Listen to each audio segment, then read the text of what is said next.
بسم اللہ الرحمن الرحیم۔ السلام علیکم میرے مسلمان بہن بھائیوں، آج میں آپ کو سناؤں گی مختصر تذکرہ معراج۔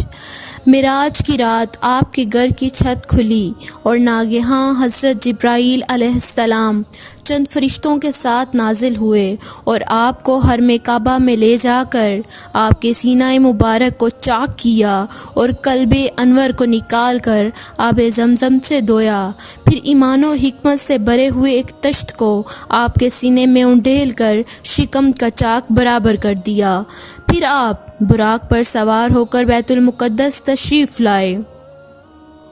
بیت البراق کی تیز رفتاری کا یہ عالم تھا کہ اس کا قدم وہاں پڑتا تھا جہاں اس کی نگاہ کی آخری حد ہوتی تھی۔ بیت المقدس پہنچ کر براق کو آپ نے اس حلقے میں باندھ دیا جس میں انبیاء علیہ السلام اپنی اپنی سواریوں کو باندھا کرتے تھے۔ پھر آپ نے تمام انبیاء اور رسولوں کو جو وہاں حاضر تھے 2 رکعت نماز نفل جماعت سے پڑھائی۔ جب یہاں سے نکلے تو حضرت جبرائیل علیہ السلام نے شراب اور دودھ کے 2 پیالے آپ کے سامنے پیش کیے۔ آپ نے دودھ کا پیالہ اٹھا لیا۔ یہ دیکھ کر حضرت جبرائیل علیہ السلام نے کہا کہ آپ نے فطرت کو پسند فرمایا، اگر آپ شراب کا پیالہ اٹھا لیتے تو آپ کی امت گمراہ ہو جاتی۔ پھر حضرت جبرائیل علیہ السلام آپ کو ساتھ لے کر آسمان پر چڑھے۔ پہلے آسمان میں حضرت آدم علیہ السلام سے، دوسرے آسمان میں حضرت یحییٰ حضرت عیسیٰ علیہ السلام سے جو دونوں خالہ زاد بھائی تھے، ملاقاتیں ہوئیں اور کچھ گفتگو بھی ہوئی۔ تیسرے آسمان میں حضرت یوسف علیہ السلام، چوتھے آسمان میں حضرت ادریس علیہ السلام ملے اور 7ویں آسمان پر پہنچے تو وہاں حضرت ابراہیم علیہ السلام سے ملاقات ہوئی۔ وہ بیت المعمور سے پیٹھ لگائے بیٹھے تھے جس میں روزانہ 70,000 فرشتے داخل ہوتے ہیں۔ بوقت ملاقات ہر پیغمبر نے خوش آمدید اے پیغمبر صالحہ کہہ کر آپ کا استقبال کیا۔ پھر آپ کو جنت کی سیر کرائی گئی۔ اس کے بعد آپ سدرۃ المنتہا پر پہنچے۔ اس درخت پر جب انوار الہی کا پر تو پڑا تو ایک دم اس کی صورت بدل گئی اور اس میں رنگ برنگ کے انوار کی ایسی تجلی نظر آئی جن کی کیفیتوں کو الفاظ ادا نہیں کر سکتے۔ یہاں پہنچ کر حضرت جبرائیل علیہ السلام یہ کہہ کر ٹھہر گئے، اب اس سے آگے میں نہیں بڑھ سکتا۔ پھر حضرت حق جل جلالہ نے آپ کو عرش بلکہ عرش کے اوپر جہاں تک اس نے چاہا بلا کر آپ کو باریاب فرمایا اور خلوت گاہ راز میں ناز و نیاز کے وہ پیغام ادا ہوئے جن کی لطافت و نزاکت الفاظ کے بوجھ کو برداشت نہیں کر سکتی۔ چنانچہ قرآن مجید میں رمز و اشارہ میں خداوند قدوس نے اس حقیقت کو بیان فرما دیا۔ بارگاہ الہی میں بے شمار عطیات کے علاوہ 3 خاص انعامات مرحمت ہوئے جن کی عظمتوں کو اللہ رسول کے سوا اور کون جان سکتا ہے۔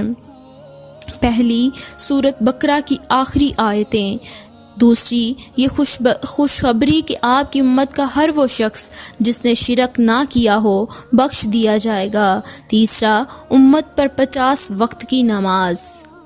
جب آپ ان خداوندی عطیات کو لے کر واپس آئے تو حضرت موسیٰ علیہ السلام نے آپ سے عرض کیا کہ آپ کی امت سے ان 50 نمازوں کا بوجھ نہ اٹھایا جا سکے گا، لہٰذا آپ واپس جائیے اور اللہ تعالیٰ سے تخفیف کی درخواست کیجیے۔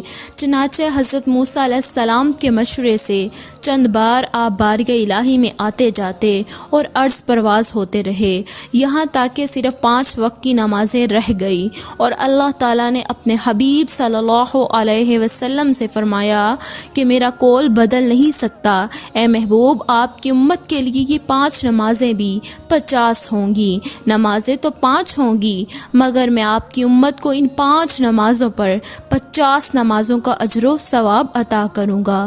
سبحان اللہ۔ پھر آپ عالم ملکوت کی اچھی طرح سیر فرما کر اور آیات الہیہ کا معائنہ و مشاہدہ فرما کر آسمان سے زمین پر تشریف لائے اور بیت المقدس میں داخل ہوئے اور براق پر سوار ہو کر مکہ مکرمہ کے لیے روانہ ہوئے۔ راستے میں آپ نے بیت المقدس سے مکہ تک کی تمام منزلوں اور قریش کے قافلے کو بھی دیکھا۔ ان تمام مراحل کے طے ہونے کے بعد آپ مسجد حرام میں پہنچ کر، چونکہ ابھی رات کا کافی حصہ باقی تھا، سوئے اور صبح کو بیدار ہوئے، اور جب رات کے واقعات کا آپ نے قریش کے سامنے تذکرہ فرمایا تو رؤسائے قریش کو سخت تعجب ہوا، یہاں تک کہ بعض کو رباطنوں نے آپ کو جھوٹا کہا اور بعض نے مختلف سوالات کیے۔